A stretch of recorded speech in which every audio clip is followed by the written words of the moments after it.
Okay, the meeting is going to be recorded now. Can you see it? Yeah. Do you have anything?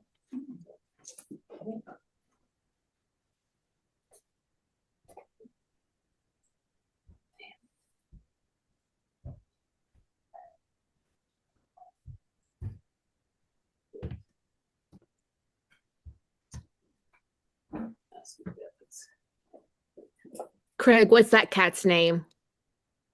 This one, Kurt. He's the best. I got Snoop.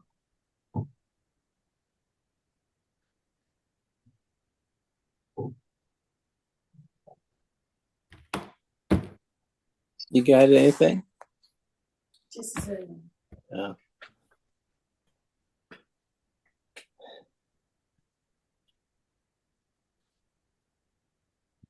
Okay, we have attendees joining. We have 9 attendees so far.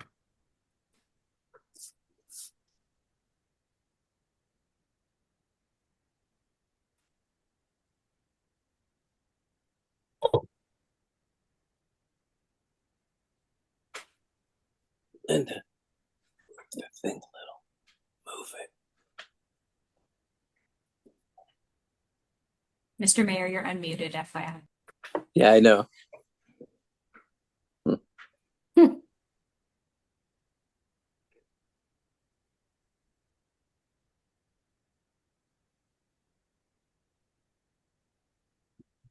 Looks like 6 o'clock, Mayor. Okay. We'll call the meeting to order. This is the meeting of Bella Vista City Council for January 26, 2026, holding the meeting by Zoom. We'll start with the Pledge of Allegiance.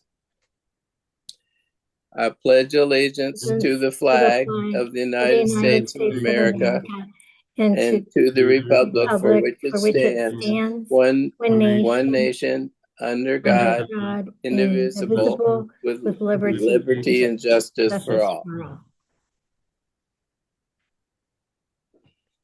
Roll call. Council members Wilms, Isbell, Here. Hanschel, Here. Harp, Here. Hughes, Here. Newport. Here.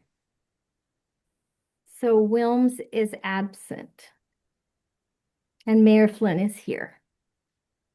Okay. The first item is council member reply. Citizen input, excuse me. There's a 3-minute per person time limit to address the council, and total time allotted is 30 minutes. Yeah, Mayor, if I could, please instruct the attendees to use the raise hand feature in Zoom. If they're using a mobile app, they may have to click the little ellipsis, the little dot, dot, dot, to get the raise hand feature. Or if they're on an old-fashioned telephone, they can press *9 to activate that feature. Okay. So the first one we have is Alan Knabb. Okay. Alan Knabb, could you give your address?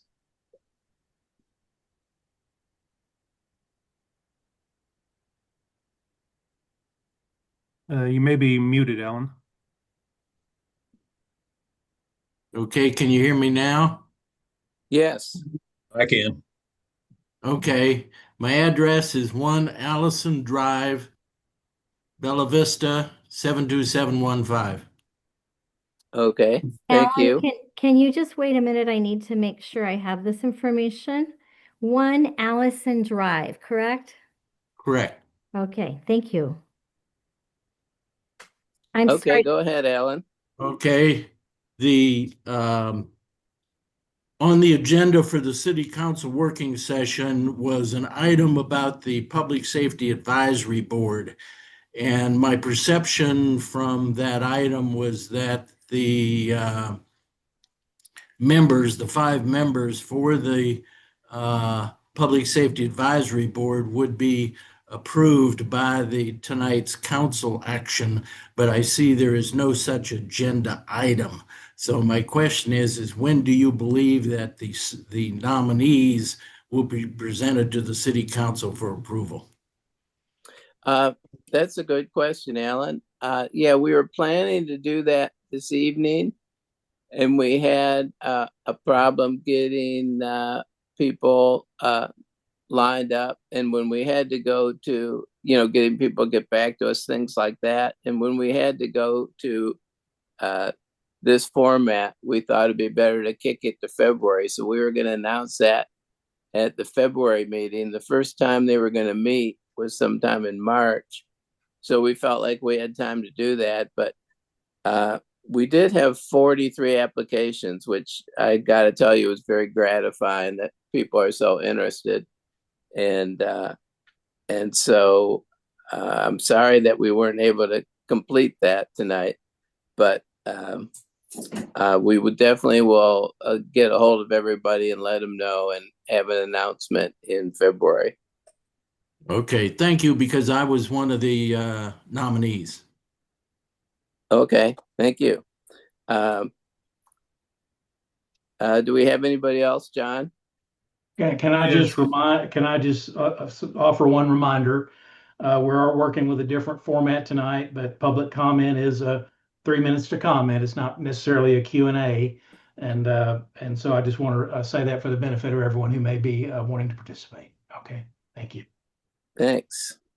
Okay, yes, next we have Matthew Sanders. Okay. Matthew, could you remind me of your address? 7 Nantwich Circle. Okay, thank you. You can proceed. Great, thank you, Mr. Mayor. Well, first of all, I'd like to do a quick rebuttal based off of last month's testimony.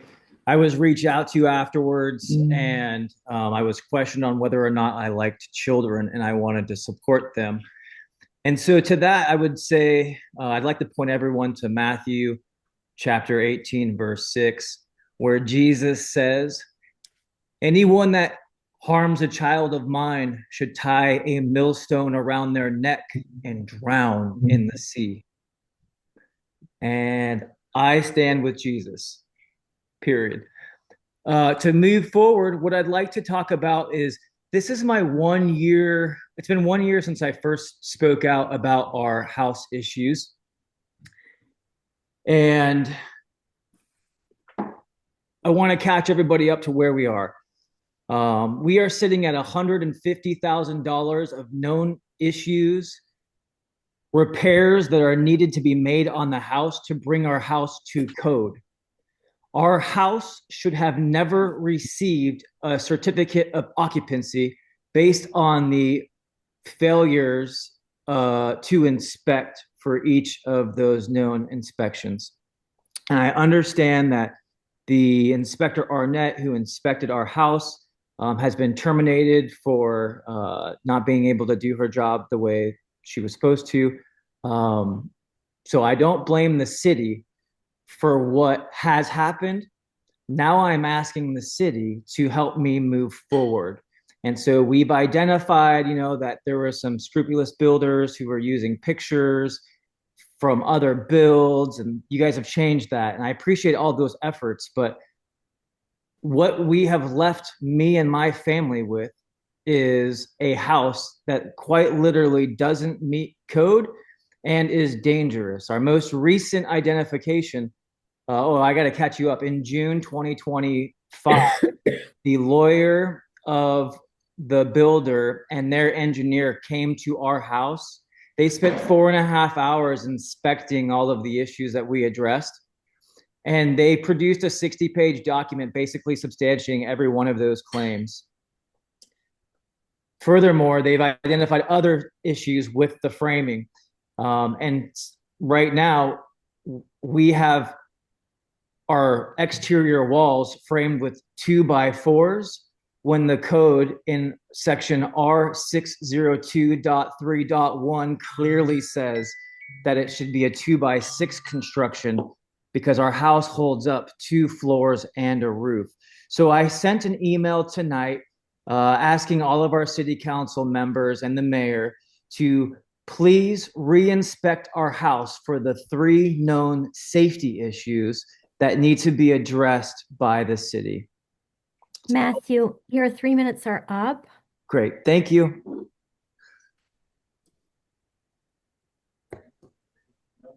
Thank you. Is there anyone else? John? John Mokel? I see no other hands raised at this time.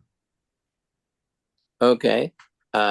It's time for council member reply, if anyone would like to respond.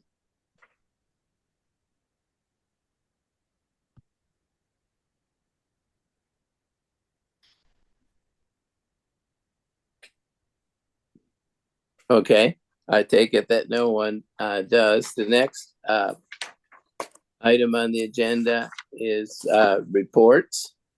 And we have a financial report for the period ending November 30, 2025.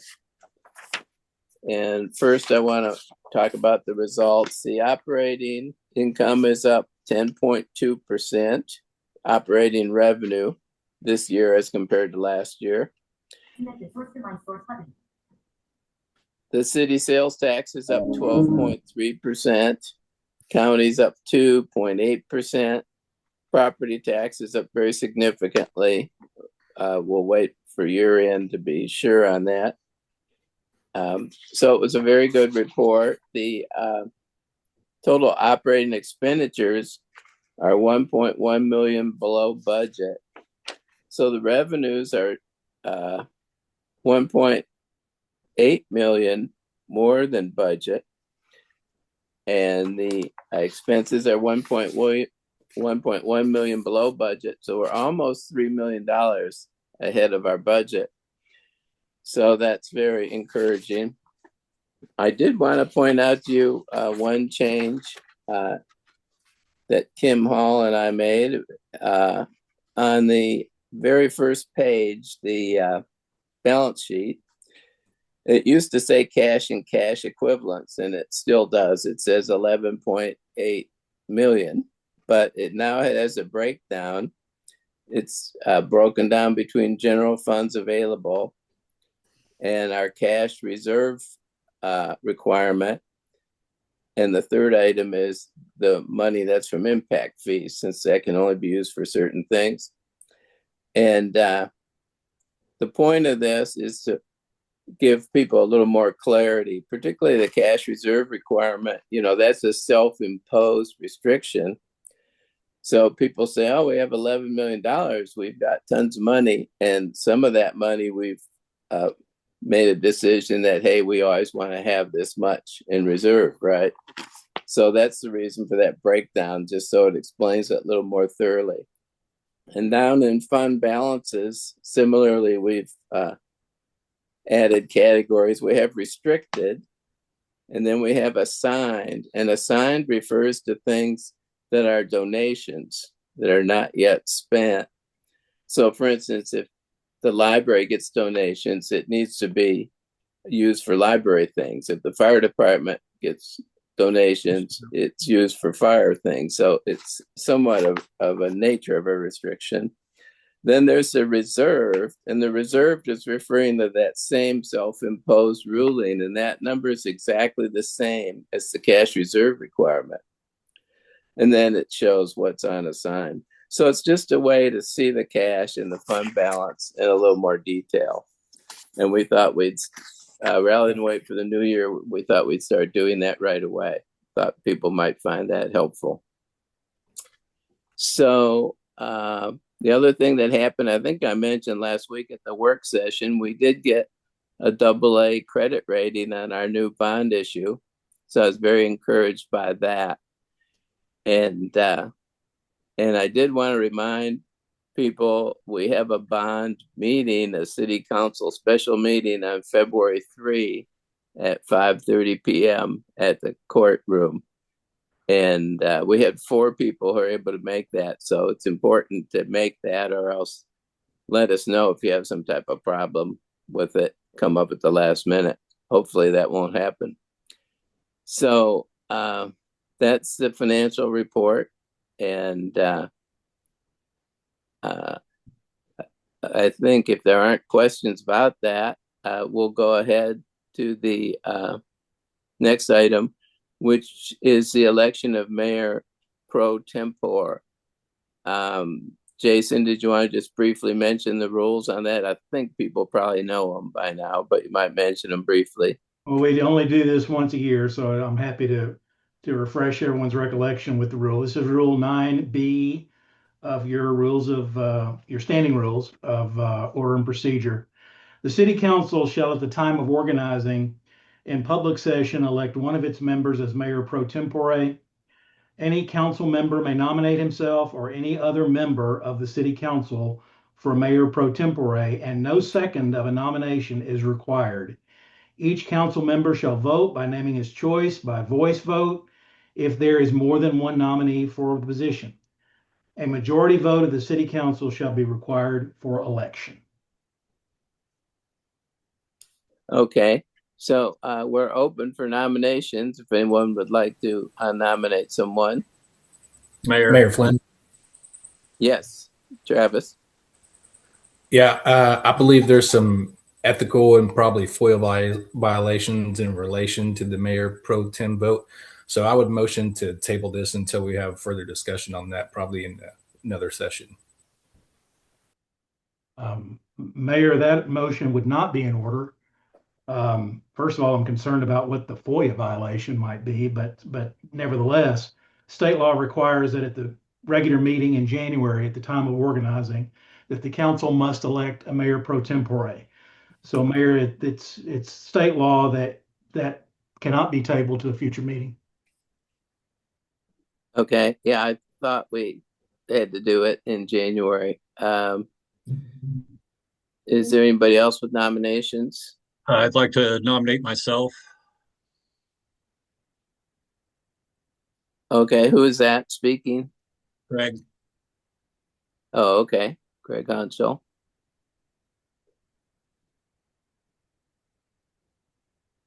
Any other nominations? Move the Hi, Mayor. nominations be closed. Go ahead. Yes. Sorry. I'd like to nominate Wendy Hughes for mayor pro tempe. Okay.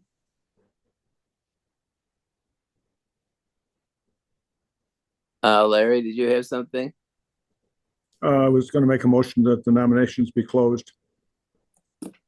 Oh, okay. I don't know if that's in order or not. I don't see why it wouldn't be in order, Mayor. So if you want to take a vote on the motion to close the nominations and proceed to a final vote on the question, you can certainly do that. Okay, don't I need a second for the motion? You would. Yeah, Yes. okay.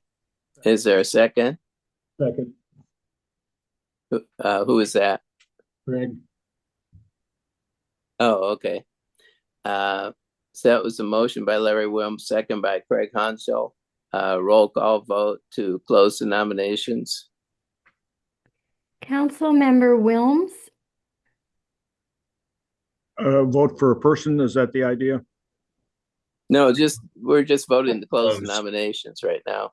I yes. Isbell, Yes. Hanschel, Yes. Harp, Yes. Hughes, Yes. Newport. Yes. Okay, motion carried 6-0. I think now we're ready for the vote on the nominees. The two nominees are Craig Hansel and Wendy Hughes. And I believe we'll vote in the same order and just say the name of the person that you're voting for. Yes. Roll call, please. Wanda. Yes. Councilmember Wilms, Craig Hanschel, please. Councilmember Isbell, Wendy Hughes. Councilmember Hanschel, Greg Hanschel, please. Councilmember Harp, Honcho. Councilmember Hughes, Hughes. Councilmember Newport, Hughes. Okay, Mayor, the vote is tied 3-3. And you may vote for one of the two that have been nominated if you so desire. Otherwise, we need to go to another round of voting and continue voting. Okay, I'll vote for Hanschel. Congratulations. Thank you. So the voting is closed. Craig Hanschel's elected 4-3. The next item is entertaining a motion to suspend the rules of order and procedure to allow all ordinances on the agenda to be read by title only. Second. So that was Larry Wilms, and I wasn't sure who the second was. Shay. Newport. Shay Newport. Okay, second is Newport. Okay. Okay, a roll call vote on the motion to suspend the rules of order and procedure to allow all ordinances on the agenda to be read by title only. Council members Wilms, Yes. Isbell, Yes. Hanschel, Yes. Harp, Yes. Hughes, Yes. Newport. Yes. Motion carried 6-0. Thank you for that. The next item is the consent agenda. Is there a motion to approve? Motion to approve. Second. That was Anna Isbell and Craig Hanschel. Roll call vote on the motion to approve the consent agenda. Council members Wilms, Yes. Isbell, Yes. Hanschel, Hanschel, Hanschel, Hanschel. Yes. My internet. Yeah. Can you hear me? Now Yeah. I can. So your Okay. internet is My internet interrupting. is just coming in and out. Okay. Okay, I've got a yes. Okay. Council Yes. member Hart. Yes. Harp. Oh, you need to unmute, Travis. Harp said yes. Oh, he said yes? I couldn't hear that. Okay, Hughes Yes. and Newport. Yes. Motion carried 6-0. Thank you for that. The next item is new business. And it's an ordinance amending section 2551 standards applicable to special events of the Code of Ordinances of the City of Bella Vista to eliminate the liability waiver requirement and for other purposes. And staff would like this to be moved to third and final. I think Cassie explained it at the work session, but if there's any questions, feel free to bring them up.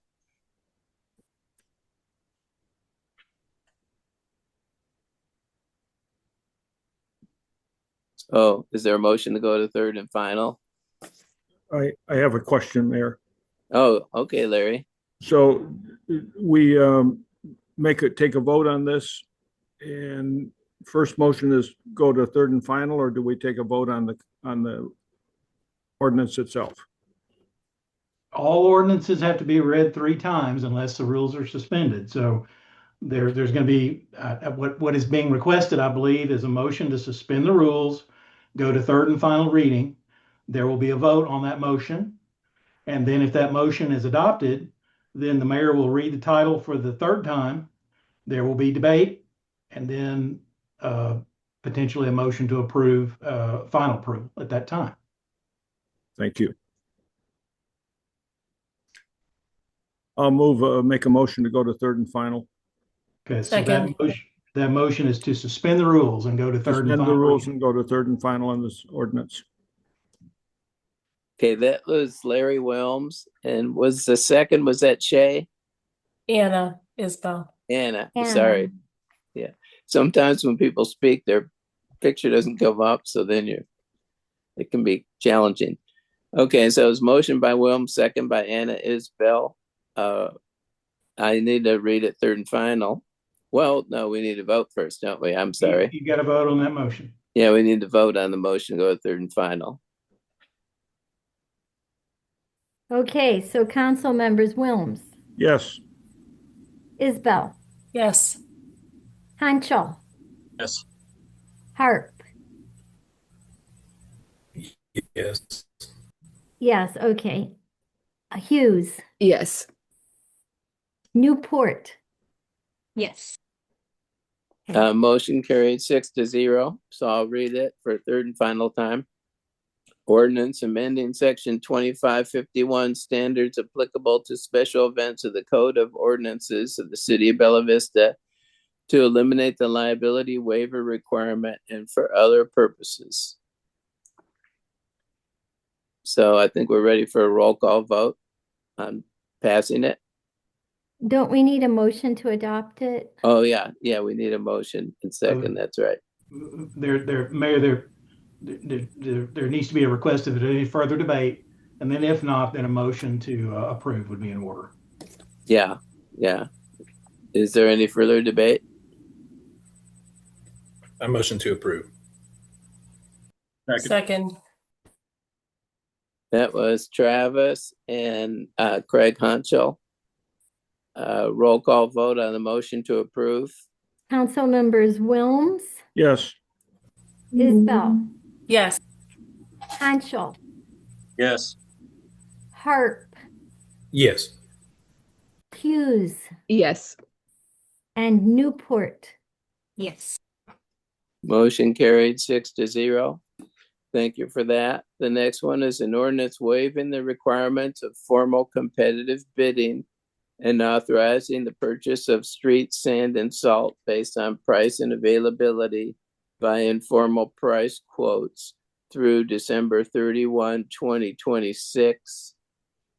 And I think this is another one that they, if people are amenable, they wouldn't mind this going to third and final. I would move to third and final reading ordinance proposed. Second. So Mayor, That that's was a motion to suspend the rules. Suspend the and go to third and rules. final. Yeah, that was motion by Larry Wilms and a second by Craig Honchel.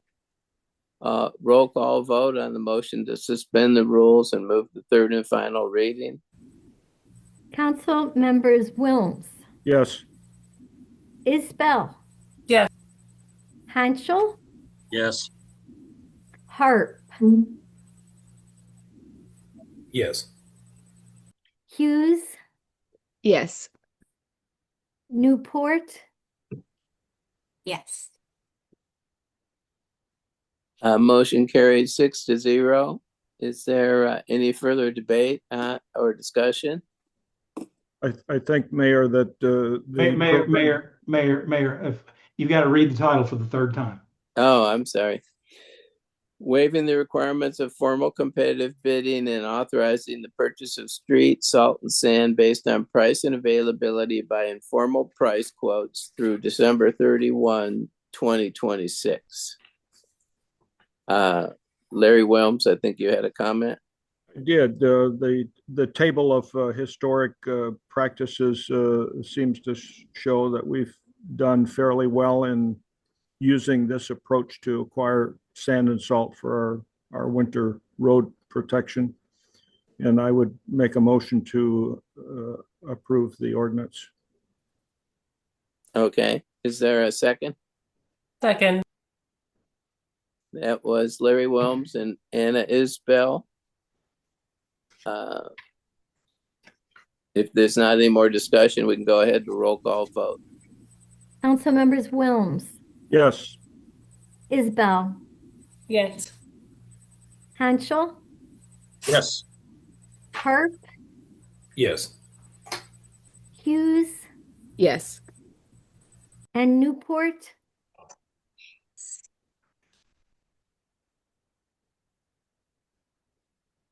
Newport? Yes. Thank you. Motion carried 6-0. Next one is an ordinance mandating that Bella Vista Advertising and Promotion Commission publish and indefinitely maintain approved commission meeting minutes on its official website and for other purposes. And this was suggested by Travis Harp. It's on first reading, and I think Travis explained at the work session what his thinking was. Larry Wilms, I noticed you had put forward a suggested amendment. Do you want to explain that a little bit? I guess the idea was to soften the mandating part of it, and then to identify what I thought to be reasonable time frame of keeping minutes on file and available to the public. They're always on file by request, so that's not an issue. There's no precedent of denying those, and in fact, they are public record anyway. So I went through and made a couple of adjustments in the language in there that you can read. I think it makes a little more sense, and it's a little more clear, perhaps, than the original draft was. I think I agree that if we need to direct the A&P Commission to do this, this would be a fair way to make that request or order to them.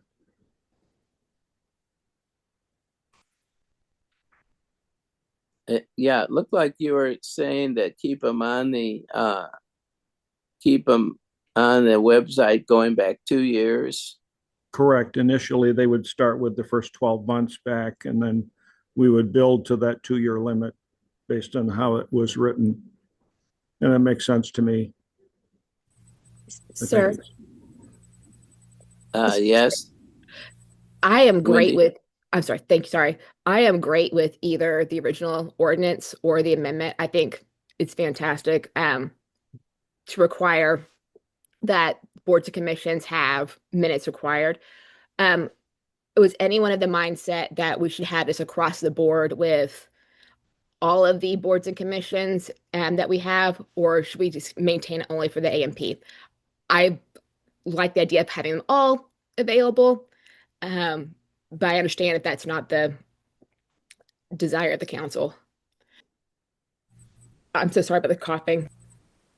Yeah, it's that time of year. Mayor. Travis? Yeah, so I would just to address Wendy's question first off. This specific ordinance is about the Advertising and Promotion Commission. If the council desires to move forward with other boards and stuff, you can propose that ordinance to the council. I don't think there's any problem with that. And to Larry's amendment, I'm not exactly sure, but it may be more work to go in and remove things after the time period elapses versus just keeping them on there posted. But I'm not opposed to hearing other members' thoughts on that. Sir? Wendy? I didn't know, Travis, if you would be open to us tabling this and then including it for all boards and commissions, or if you want to have this as a standalone. I totally can appreciate that. And we can move forward with other boards and commissions, and also having that same layer of transparency, whatever like the council is okay with.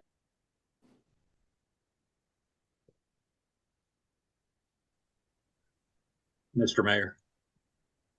Greg? Yeah, the only thing, I mean, I think we could achieve without tabling. I mean, this is the first reading, right? So, I mean, Yes. we can amend along the way if somebody wants to propose an amendment to keep the ordinance proposal in place. I mean, I don't have a problem with, you know, anything that the city, any commission or whatever that the city has that money filters through like the A&P. I mean, I think there should be transparency and reporting for any committee, council, whatever. So, I mean, we don't have to table this and then reintroduce or anything like that. We can just make amendments along the way. So, and I agree with Councilmember Hart. I think it's a good idea. Mm-hmm.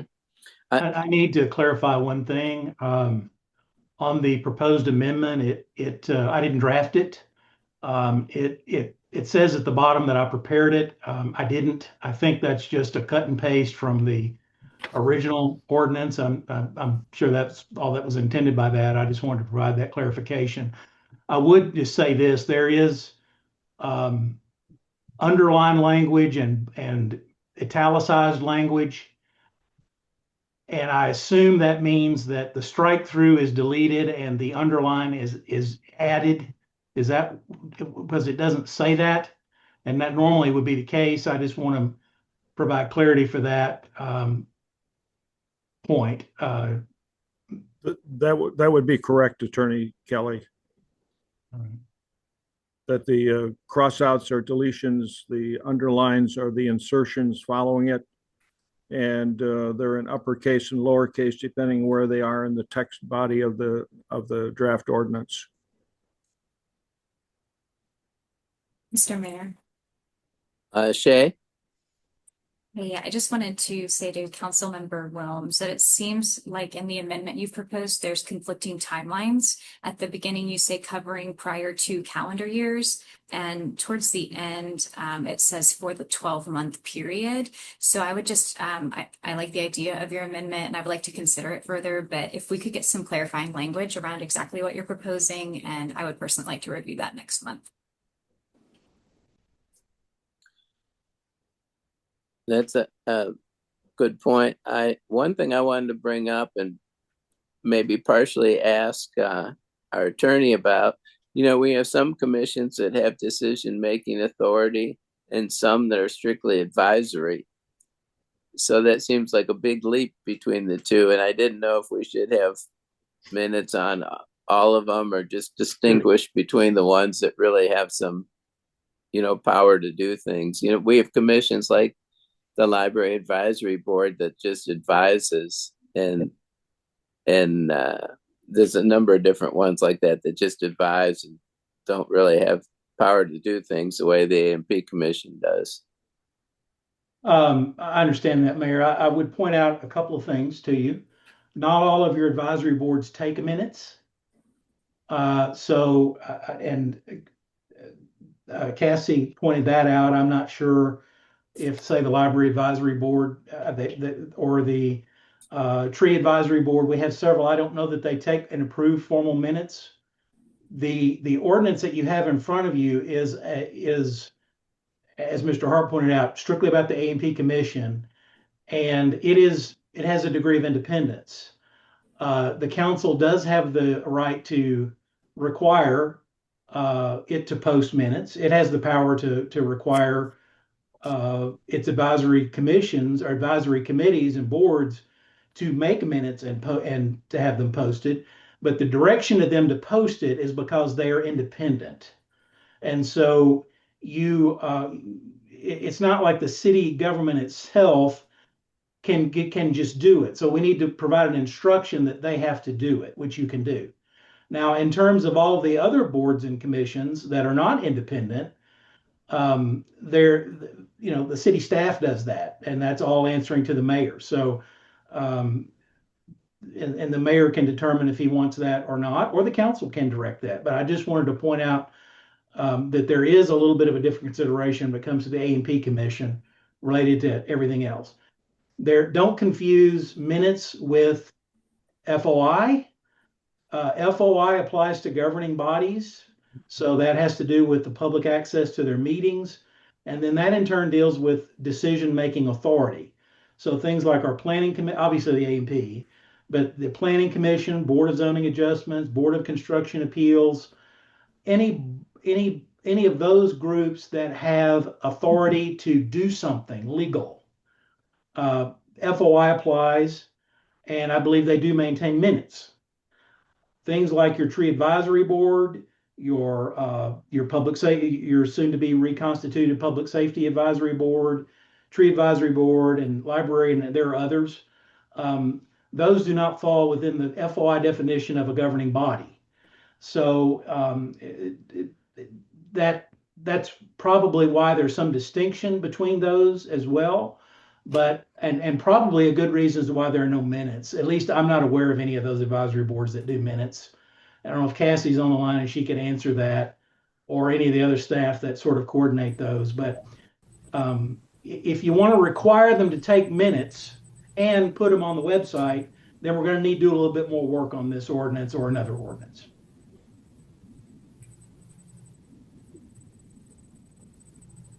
Mayor.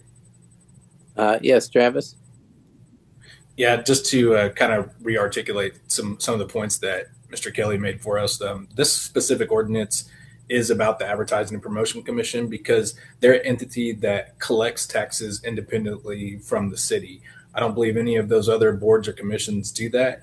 And so I would appreciate this ordinance specifically staying just specific to the Advertising and Promotion Commission, if the council would agree to do that. Mr. Mayor. Greg. I agree with Councilman Harp. I think this should stand alone on its own merit. I didn't take that into consideration as far as A&P collecting tax dollars directly like that.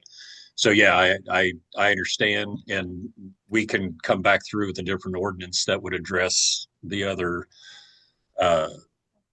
advisory boards and stuff like that, throughout. But I think this should be a standalone. Yeah.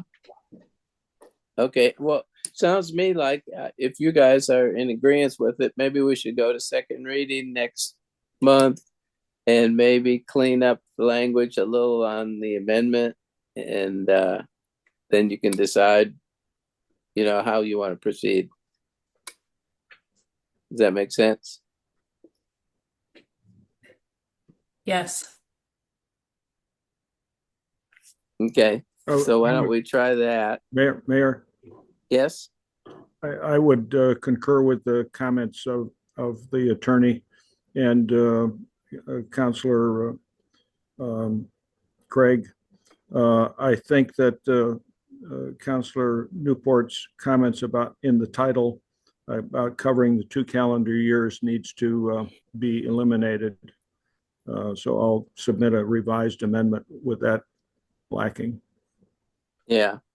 Can I ask that I'm happy to write it, and so if you'd send it to me, I'll make sure it's exactly what you want, and hopefully we wouldn't have any format issues. But of course, you have the right to submit it on your own if that's what you want. I'm just here to do that, so that's your decision. Okay. I guess, Mayor, I would ask that Attorney Kelly redraft this in a format that's conducive with the city standard. So. Okay. Yeah, I think you can draft something up and run it past you and make sure it's what you think. Is that all right, Jason? That is what I'm here to do. I'm happy to do it. Okay. Sounds good. Okay, the next one is a resolution authorizing the mayor and city clerk to enter into a contract with P&K Equipment, Inc. pursuant to a Sourcewell cooperative purchasing agreement for the purchase of one new John Deere 5075 utility tractor with rotary cutter and cage in the amount of $67,275 and 71 cents for use by the street department. And this is Karen Hunt had talked about this last week. So this is replacing one of our old tractors that was involved in the fire back in 2012. And she did mention to me she's planning to keep that tractor as a spare, so when something goes down, they could utilize it. And she also mentioned there were several tractors that went through that fire. So maybe the next few years we'll be working our way through, gradually getting new ones to replace them. So, motion to approve. Is there a second? Seconded by Second. Newport. Hughes. Okay. That was Larry Wilms and Shay Newport. Is there more discussion, or are you ready for a roll call vote? Okay, I think you can go ahead with the roll call, Wanda. Council members Wilms, Yes. Isbell, Yes. Hanschel, Yes. Harp, Yes. Hughes, Yes. and Newport. Yes. Motion carried 6-0. The next one is a resolution awarding bid and authorizing the mayor and city clerk to enter into a contract with Superior Automotive Group in the total amount of $120,521 for the purchase of 2 Chevrolet Tahoe vehicles for use by the fire department. And I know Wolfgang talked about this last week. I'm not sure if Chief Sims is on the line, wants to say anything about it.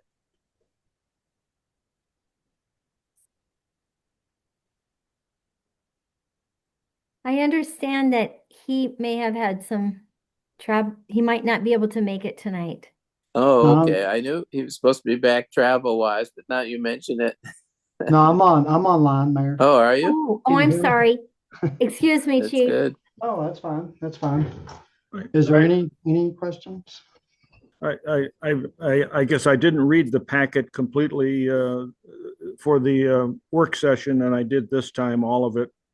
My concern is that the introduction memorandum is missing some information on it, and I would like to table this until that memorandum is updated to include the information about background and the recommendation by the fire department. So my motion is to table it until the next meeting, until the documentation is brought up to date. What Or completed. Hang on, Steve, that he's made a motion, so the mayor needs to Gotcha. see if there's a second to that motion. Okay, is there a second? Well, could the fire chief just explain that so Larry doesn't have any? We had an explanation Reservations at about- the introduction, but when I read the paperwork, there's no explanation in there, so we have no documentation in the file. That's the reason for delay. So you're talking about the backup information. I'm talking about the memorandum that came with it, was written by Cassie Lapp.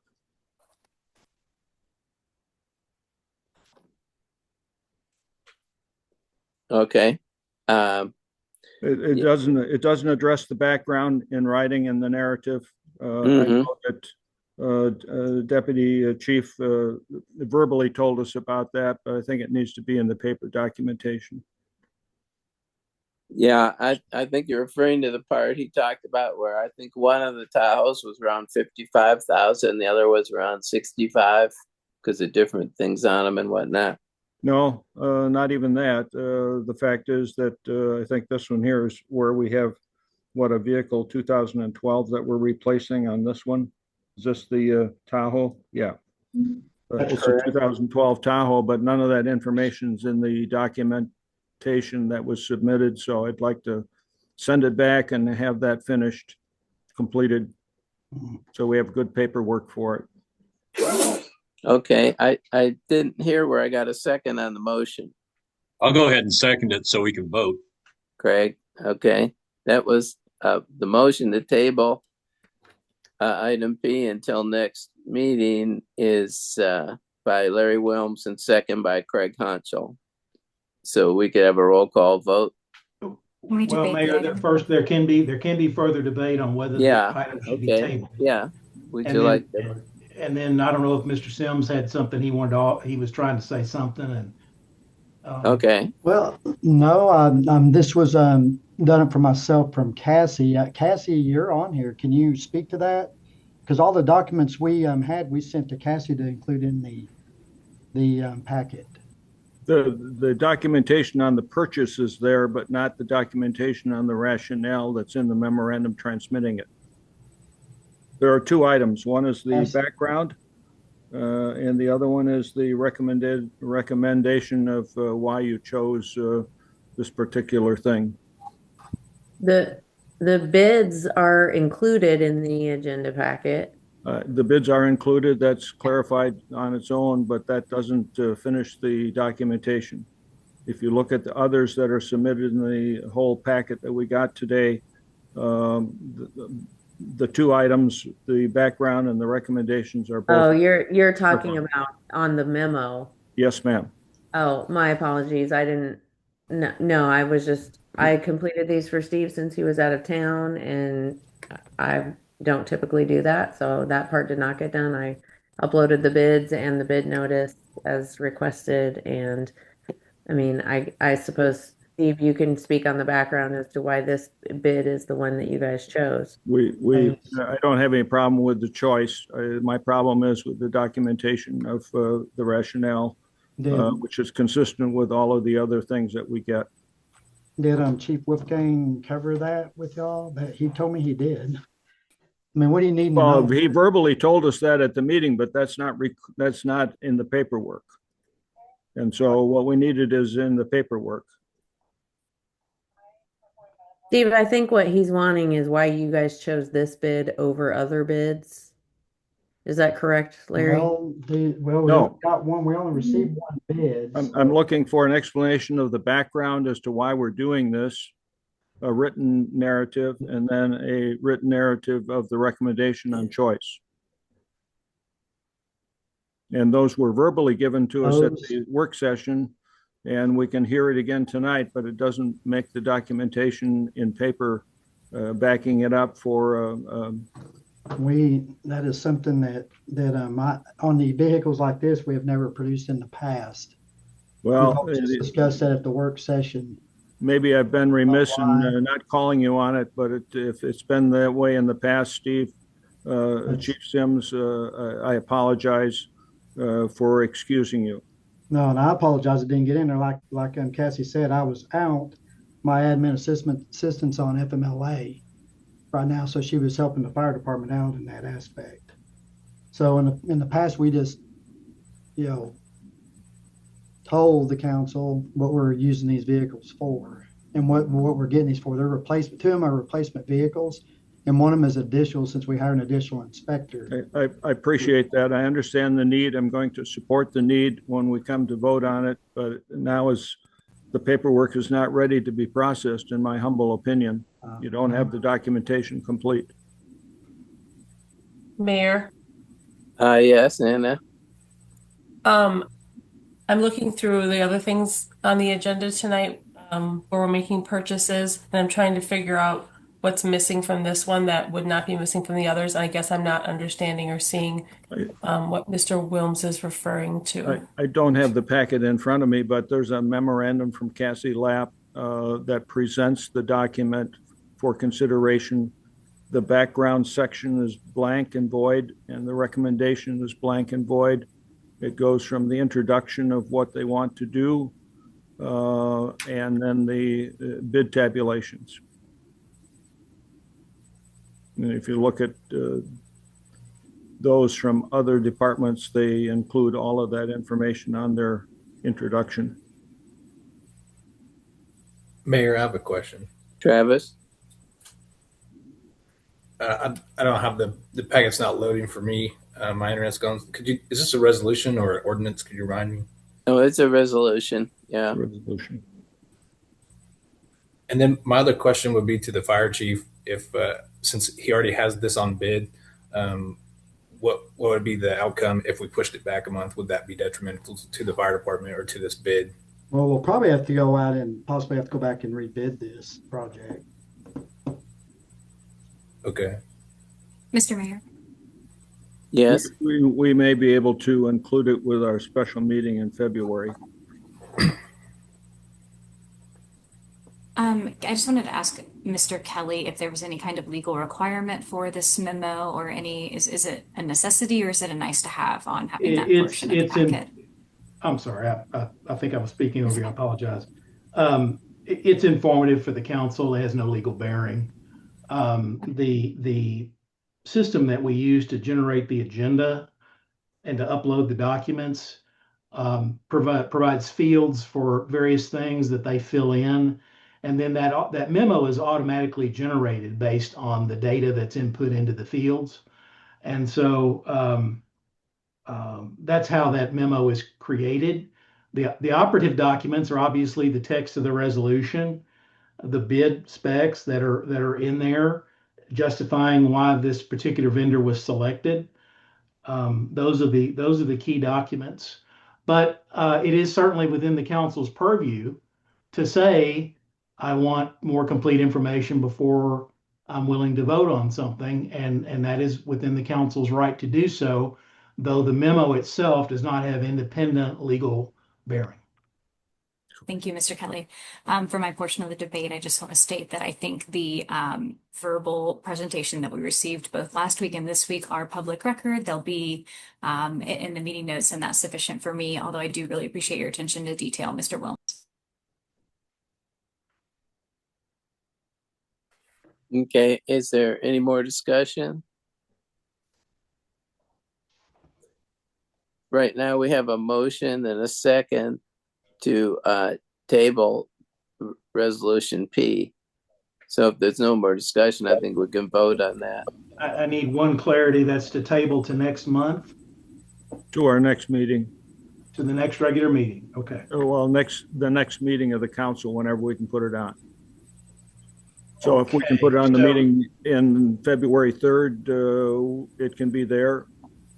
I mean, All right, so you're moving to table, it's your motion, and I'm not trying to put words in your mouth. So when are you moving to table the proposed resolution to a next meeting of the city council. be it regular or special? Correct. Okay. So for the minutes, that would be February 3rd, correct, Jason? No, it's exactly what he said. He didn't give a specific date. Whenever our next official meeting would be. To the next official meeting. Okay, thank you. Okay, now I'm a lawyer, so we don't have anything in the rules that talk about official meetings. We have regular meetings and we have special meetings. And we also have informal work sessions. So it would need to be tabled to either a regular or special meeting. And if I understood Mr. Wilms's motion, you're moving to table this to the next regular or special meeting of the council. Correct. That is available. Correct. Okay. Thank you. Okay. So we have a motion by Mr. Wilms, second by Craig Honchel, and we'll have a roll call vote on the motion to table. Council members Wilms. Yes. Isbell. No. Hanschel. No. Harp. No. Hughes. No. Newport. No. Motion failed 1-5. And so the resolution is still up for discussion, or if people can either discuss some more or make a motion to approve. Motion to approve. Seconded by Newport. That was Anna Isbell and Shay Newport. Motion to approve the resolution. Roll call vote. Council members Wilms. No. Isbell. Yes. Hanschel. Hanschel. Yes. Sorry. Sorry. Harp. Yes. Hughes. Yes. Newport. Yes. Motion carried 5-1. Okay, the next one is resolution Q, which is awarding bid and authorizing the mayor and city clerk to enter into a contract with Superior Automotive Group in the total amount of $52,666 for the purchase of one Chevrolet Silverado 1500 four-wheel drive pickup for use by the fire department. Is there any discussion? I would make a motion to table this one for the same rationale that we had on item P. Lack of complete information in the packet. And until the next regular or special meeting of the council. Okay, is there a second on the motion to table? Second. It was Greg Honcho. Is there discussion?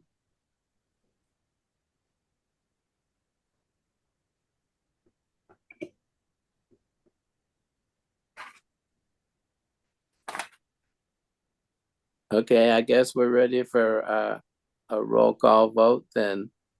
Wanda? Thank you. Councilmember. This is on the motion to table until the next regular or special meeting.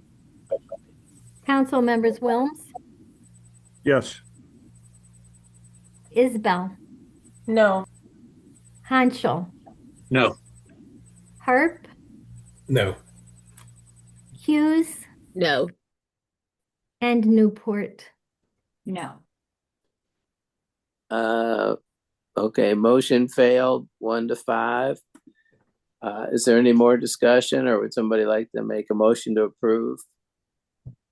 Make a motion to approve. Second. No. It was Greg Honcho and Travis Harp. No. Any more discussion?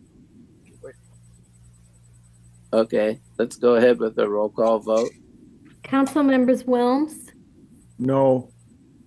Isbell, Yes. Hanschel, Yes. Harp, Yes. Hughes, Yes. and Newport. Yes. Motion carried 5-1.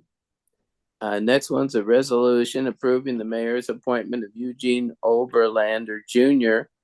to the Bella Vista Board of Construction Appeals for a term ending December 31, 2028. Move to approve. Is there a second? Second. That was Larry Wilms and Craig Honcho. Roll call vote. Council members Wilms, Yes. Isbell, Yes. Hanschel, Yes. Harp, Yes. Hughes, Yes. and Newport. Yes. Motion carried 6-0. Thank you for that. Next one is a resolution setting a business license fee and renewal fee.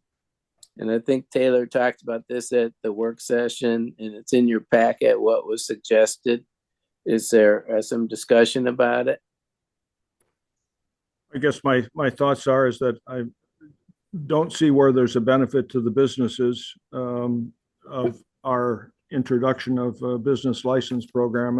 And I know that most other communities in Northwest Arkansas do have a business licensing program. I think that there is, because there's a lack of benefit and the initial costs would seem to me to generate a profit for the department processing these. I can't believe that an employee can't process two documents an hour. And if you take $50, that's $100 an hour that's in a return to do that. And it seems to be exorbitant to me and excessive. And I would propose to reduce the fee for the initial license to $25 and the renewals to $10. Sir? Wendy? Hey, Councilmember Williams, I fully support this. I think that any fees for this should be nominal at most. And so as long as the language is correct legally in the amendment, which I think it looks like it is struck through, I am full support of moving to 25 and 10. Thank you. Mayor. Travis? This may surprise the panel, but I don't support any fees in relation to business license. I don't really support the idea of the business license, although I understood why they were saying we needed one. I felt like we could have used the current certificate of occupancy to gain the same insights that we're aiming to get off of a business license. I don't support more regulation, more permitting, just more steps to the government to have to open up a business. I think we need to make it as streamlined as possible. Also, currently, we're also having issues with our other permitting processes. So I don't anticipate that this one would go a lot smoother. So I don't support any of the fees. That's just my two. Okay, anybody else? Mr. Mayor, Craig? the only thing that I'd add is that I'd like everybody to keep in mind that this is public safety. It's not a business license per se, in the sense that you have to have a like some technical skill license to operate. What this is allowing the city to do is come in with its fire inspector to make sure that the building is safe, that it's built correctly, so on and so forth. So it's for public safety. I mean, I'm not opposed to reducing the fee down to zero. I could care less, but in that respect, the trying to, I know the city's not out for monetary gain trying to impose something like this. What this is doing, it's just giving the city trackable information that every business that sets up shop here, it's safe. That's it. And so, and I don't know what that involves. Chief Sims may be able to speak to this more so than me, but I don't know if that means that they're going to send a big truck with a crew to go. I don't know how that works, as far as what they have for like house call type vehicles. I don't know if that's what the Tahoes do, et cetera. But there is a fee attached to that. I mean, as far as, I don't know if the inspection takes an hour or 2 hours, whatever it takes. So You have to wait. You got to wait. I'm sorry. but that's what I mean. As long as we're able to recoup the cost of what it takes to get that inspection done, that would be the only thing. As far as we're at an even trade-off there. But I agree with Councilman Harp. As far as $0, that's fine. But on the other hand, I do kind of support that there has to, everything costs money. And I'm not saying that you put the onus on the business owners, but I mean the reality is that it's $25 a year, $10 a year. That's a nominal fee. I mean, that's I know that business owners aren't having to pay that out of pocket, is what I'm getting at. So, but anyway, I am in agreement with lowering cost or the fee. This is something that we need to talk about further, as far as like a tabling or something like that. I just like to know what everybody else kind of thinks about it. Thanks. Mayor, one more thing to add on. Travis? Yeah, thanks, Councilmember Honchel. I appreciate that insight. I would support it too if the fee was zero. However, it's still another step. It's still cumbersome, and also if Chief Sims wants to speak to it, I encourage that insight. But the fire department's already doing these life safety inspections on buildings prior to issuing the certificate of occupancy. Plus, the business owners are already subject to a lot of different fees. They have to buy fire extinguishers. They have to keep up their insurance rates, which are increasing every year, and et cetera, et cetera. So I would support the license if it was for a zero fee. But I just think that it's cumbersome to ask the businesses at this point. Mr. Mayor. Craig? To Travis's point, and I didn't think about buying extinguishers and so on and so forth. But I mean, that just kind of goes hand in hand back to public safety in my mind.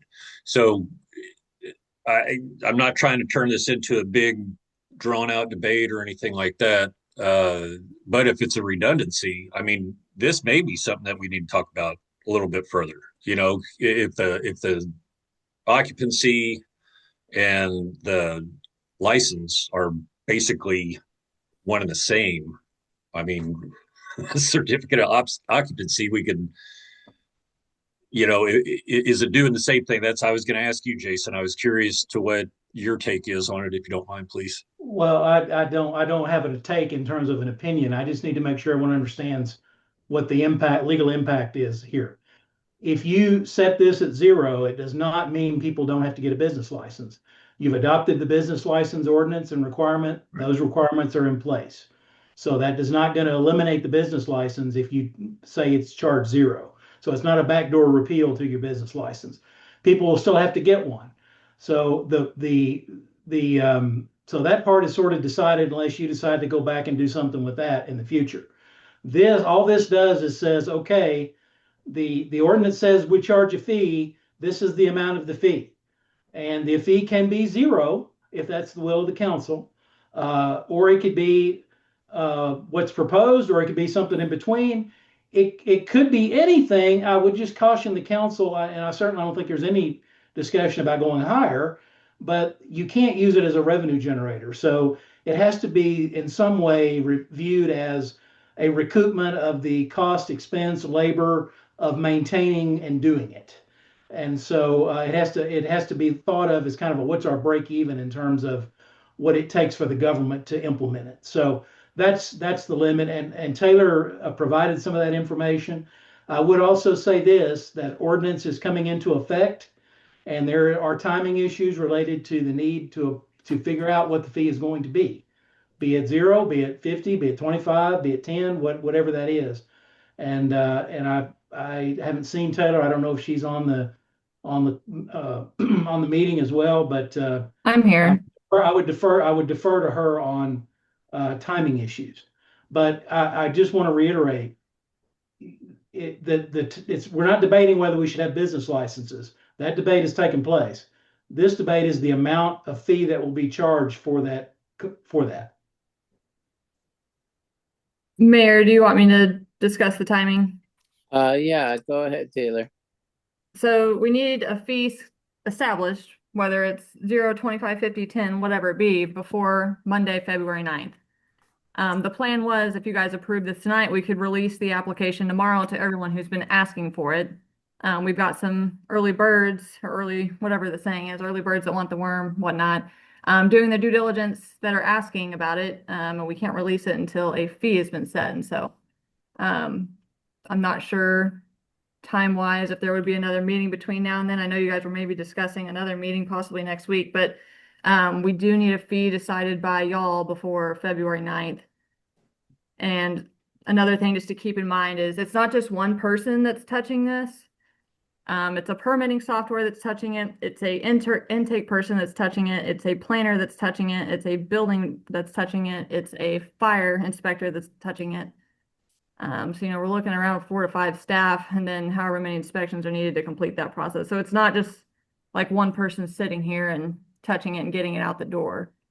I think that comment was made in the earlier stage of this discussion, but happy to answer any other questions you might have. I guess one thought is that I'm assuming that most of the businesses that have storefronts are under the watchful eye of the fire department already, and have or are included in regular annual inspections for their required public safety access. And I think that's a fair assumption. I don't know that there's any business that has an open door for customers to come in other than home businesses that may have an occasional customer stop by that does business that may not be under the watchful eye of the fire department. But I'm thinking that they are already there if they have a storefront. So the process of doing this is probably going to be fairly streamlined because of the applications will follow that pattern. My intent was to reduce the fee, and then it's up to the council to vote up or down what with the reduced fee is my proposal. In other words, 0 fee or reduced fee. Okay, Larry, are you the one that proposed the license fee be $25 and $10 for a renewal? Correct. That's my amendment proposal.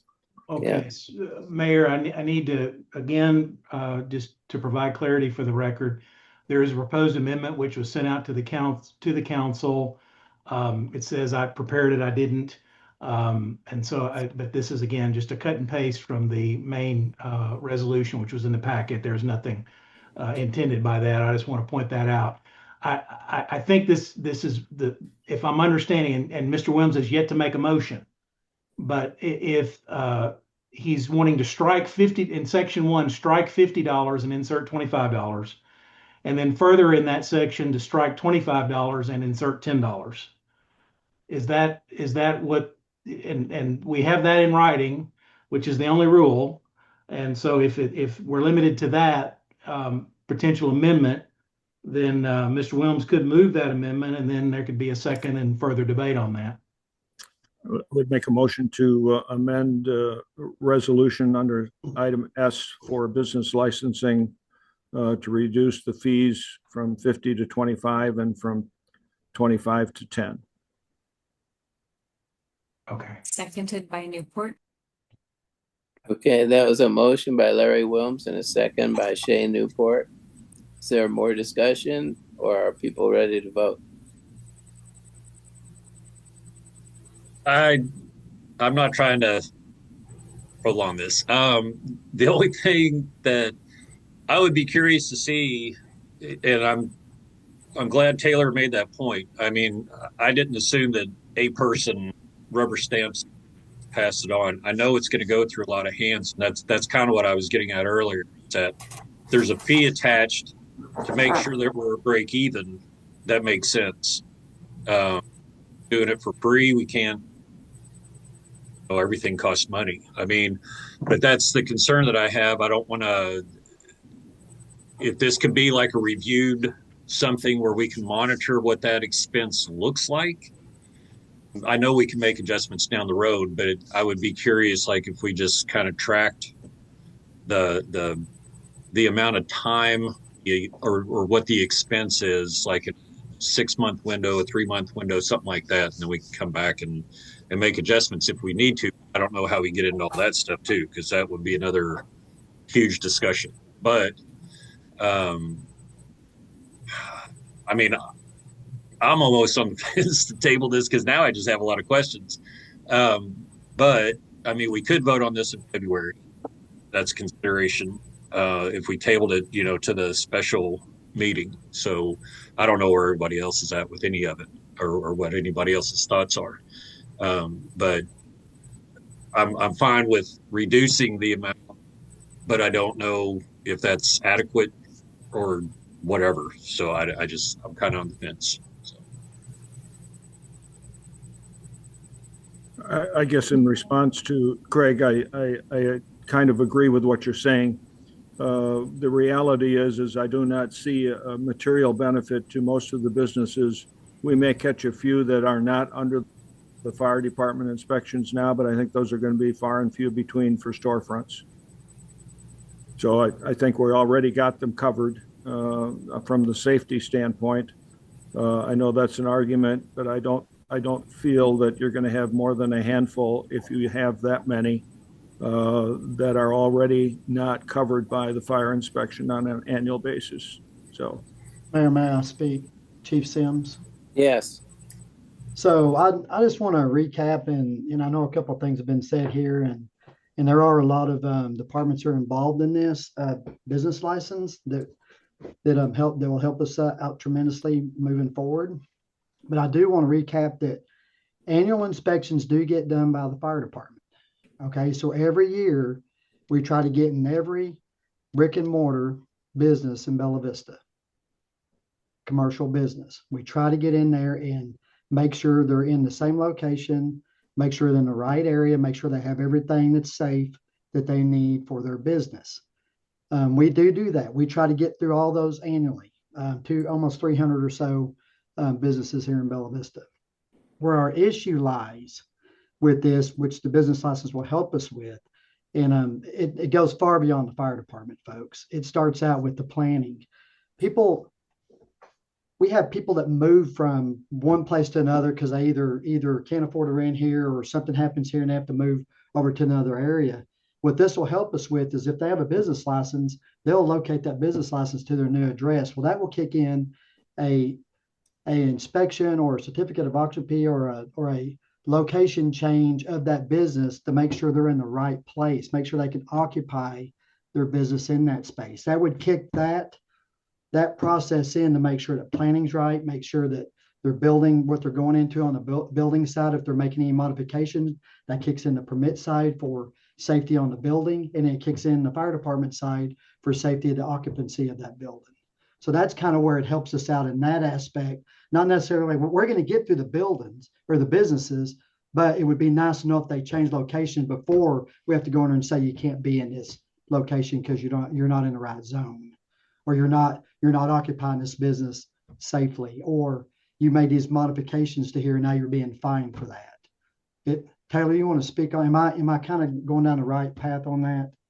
Yeah, I mean, this is what we've discussed at length during the ordinance discussion is the assisting and staff is really, it's the location or relocation, the businesses that move around, reopen, because it's really hard to deal with on the back end if they just open up a storefront without any entitlement or due diligence meeting with staff.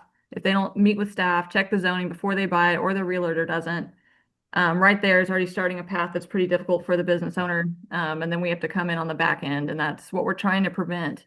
Which again, I know we're not talking about the ordinance itself, we're just talking about fees, but that is what streamlines this. The way I look at it, having that in place, whether it's a fee or not, is a positive for us is a positive for us moving forward with planning, fire, building, moving forward. It's something that's going to really tremendously help us out and make sure our businesses are where they need to be at before they move into those spots. Again, I want to reiterate, because there could be tremendous public confusion. If you all set that fine at that fee, at zero, they will think they don't have to do it. And they would still be required to do this. All of the implications, the inspections, the benefits, the detriments, all of that has been decided. This is only about the fee that will be charged when people file an application. And that's the proposal in front of you. Actually, the current motion is to amend it to reduce those. So that's what you're talking about right now. The whether or not they should be allowed to do it, people should know, even if you set it at zero, they still would have a requirement. The fee would be zero, but they would still be required to do it. I just want to really reiterate that for everyone, because I think we're moving into well, if we don't charge anything, then people won't worry about it, and who cares? But they'd still be on the hook for a violation of the ordinance if they didn't comply. And that's a heck of a lot more than 25 or 50 or $10. Well, if you look at Taylor's chart of the comparison, her original proposal was eminently reasonable. If you're at $25 and $10, you're lower than almost everybody. I mean, she's got about 25 cities on there, and there'd only be 2 or 3 lower than you. I mean, you act like you're asking people to give a kidney. There's no chance this is enough money to cover the cost of it. Zero, no chance. There's no chance what Taylor proposed covers the cost of it. I mean, Mr. Mayor. Yeah, great. If I may, and I apologize, Chief Sims. I should have started with him. That brings me full circle. I don't have a problem. If we do anything, we can always reduce it, and everybody likes to get a refund check in the mail. But I think that's something that we can have kind of on a separate conversation. But I think we can track. Well, hang on. Let me. Can I make my? Okay, I'm just saying I'm not saying that we're going to refund or anything like that. I'm just saying that if the fee comes down, then we can make adjustments. But I do think with one caveat, and this is a whole other conversation, but we can track this and watch that, and then we can make adjustments down the road. Is that a better language, Jason? Adjustments, no refunds. I just want to say, I mean, this is a fee for a permit. So once they pay the fee, they get the permit for the year. It could be when they come back to renew, they don't pay as much because it's been reduced.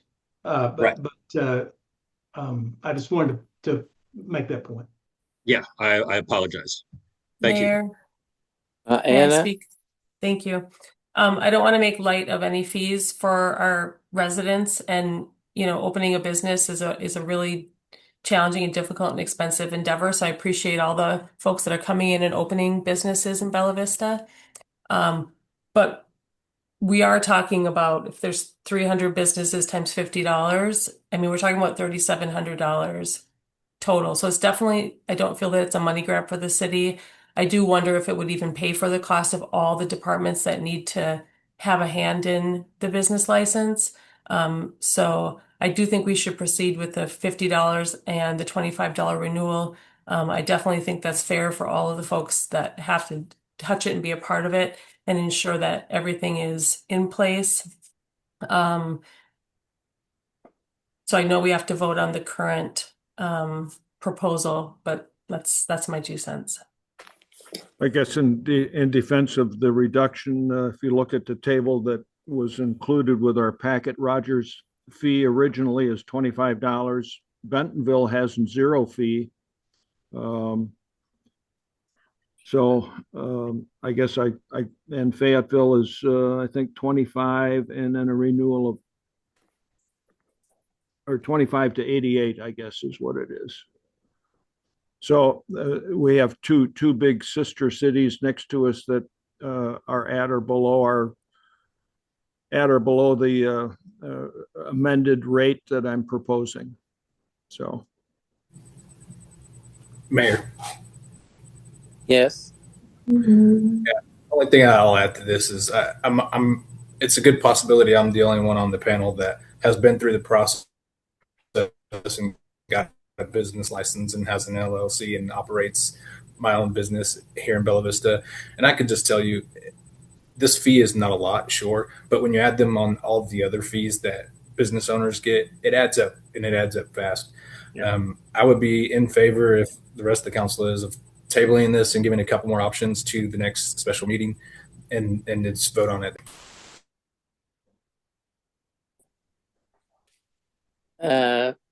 I'm it's up to council. I'm pretty reluctant on the tabling because the license goes into effect, I think, February 9. So I think it's not that big a decision. I think you guys got to decide on one of these and go with it. Mr. Mayor, I would call for the question. Okay. I think we had a motion and a second to have the business license be $25 and the renewal fee be $10. God, it's ridiculous. So I think we're ready for a roll call vote. Wanda? Yes, council members Wilms, Yes. Isbell, No. Hanschel, Yes. Harp, Yes. Hughes, Yes. Newport. Yes. Okay, motion carries 5-1. Jason, is that just voting on the amendment, and then we have to vote on the whole thing, or is that? No, that's just on the motion to amend. So now the question is on adoption of the proposed resolution as amended. Okay. Motion to approve. I'm sorry, who is that? Motion You can to give it to approve Anna. from Newport. Or Okay. Newport, yeah. That's fine. Okay. Shay Newport, motion, and a second by Craig? Second, yes. This is a motion to adopt the fees for the business license as amended at $25 and $10. Council members Wilms, No. Isbell, No. Hanschel, Yes. Harp,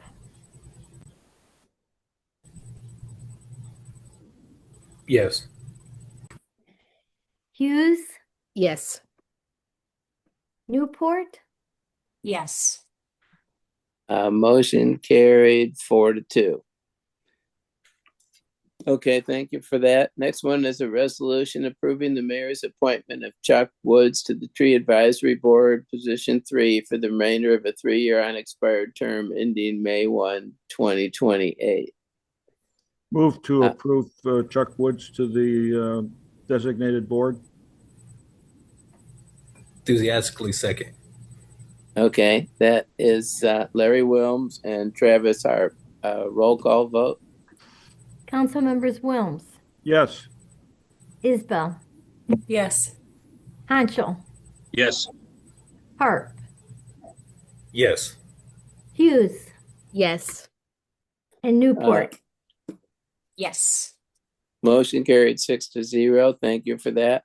Resolution authorizing the mayor and city clerk to enter into a renewal contract with Blue Guys IT in the total amount of $73,504.20 for the purchase of total security solution to enhance city cybersecurity efforts. We talked about this at the work session. Did you want to hear from John Mokel about this again, or? I would move to approve the purchase agreement in the resolution. Second. That was Larry Wilms and Craig Honchall. Is there any further discussion? Okay, roll call vote. Council members Wilms, Yes. Isbell, Yes. Hanschel, Yes. Harp, Yes. Hughes, Yes. and Newport. Yes. Motion carried 6-0. Next one is a resolution amending the rules of order and procedure of the Bella Vista City Council to lengthen the period of citizen input during regular meetings to 60 minutes and for other purposes. Is there any discussion? Motion to approve. Second. That was Chuck. Craig Honcho and Travis can have it. who? Travis can have it. Oh, okay. And Travis Harp. Sorry, two people speaking at once. I couldn't pick it up. Any discussion or people ready to vote? I guess my feeling is that we've been successful in operating for over 12 years as a city with the ordinance the way it is, and whenever we have business comes up, we have gladly extended the motion. I'm cautioning the council members on extending the time, that there may be a time when we choose not to want to extend the time frame for whatever the reason might be, and I can't think of one offhand. But I'm thinking that the 30 minutes is a reasonable time frame. You have 10 people that can speak. So as a result of that, I see no need for us to extend the time as a mandatory feature in our standards. So I will be voting no. Sir. Wendy?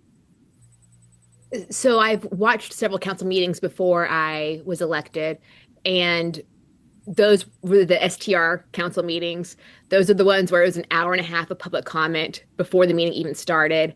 And I can't see a reason why we would ever want to put a limit on hearing from the constituents, from the residents, from the people in our community and our community partners. So absolutely, for me, it's an easy yes to extend this. Even though the vote is a quick vote, I don't see why we would put any more barriers on public comment. Okay, any more comments? The only thing I will add, just to make sure everybody, if anybody's watching, that the council has the ability to extend any public comment at any time in 30-minute intervals. Is that correct? I think I'm saying that correctly. Yes. Yeah. In fact, you can extend it indefinitely or to the end of the list or whatever. You're not limited to 30-minute intervals, but you do at least have to have that vote after 30 minutes on the current rule. Thank you. I just wanted to make sure that anybody that may interpret this as we're placing a restriction, whatever, there's nothing in place at the moment that would restrict. It's just I think I'm just like, whatever. This is just kind of superfluous stuff. I think the current system that's in place is working fine, and so I don't really see the point really. Anyway, thank you. Mr. Mayor, I think it's just a numbers thing that maybe makes somebody feel good to expand the time, get a pat on the back, but I see no need for changing our allotment of 30 minutes. We have always extended the time when appropriate and when there's people to speak. So it's never been an issue. It doesn't really take but 30 seconds to process a motion and a second and a vote, especially when we have people waiting to speak. So I think it's unnecessary to go through this procedure to modify our rules. Sir? So, Yes. Sir? While we can say that we as a council wouldn't do that, we don't know what future councils would do. I love the removing barriers as much as possible to allow public comment and engagement. And so if that is giving it a extra boost of 30 minutes, where we very rarely have that threshold hit, I'm all about it. Because like I said, we six wouldn't block that, but we can't say what other councils in the future might do.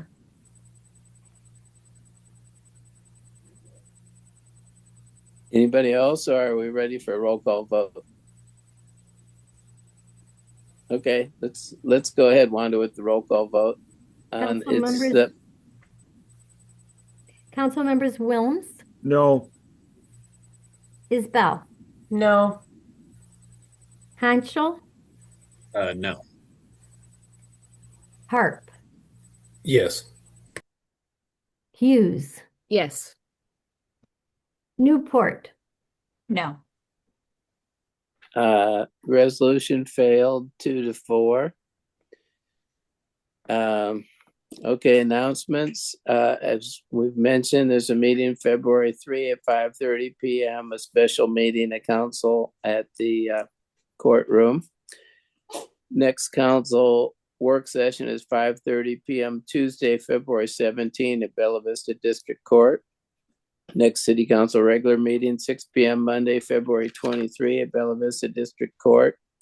Planning Commission work sessions, 4:30 p.m. Thursday, January 29 at Bella Vista District Court. Planning Commission regular meetings, 4:30 p.m. or immediately following BCA Monday, February 9 at Bella Vista District Court. Board of Construction Appeals is 3 p.m. Tuesday, February 10, if necessary, at Fire Station number 4, Conference Room 1639 Forest Hills Boulevard. And I need to make one correction. That Planning Commission work session on January 29, we did have a note today that was canceled for lack of business. The regular Planning Commission meeting is occurring on February 9, but the one on later this week is canceled. So if there isn't anything else, we'll go ahead and adjourn. Thank you so much for your attendance and attention.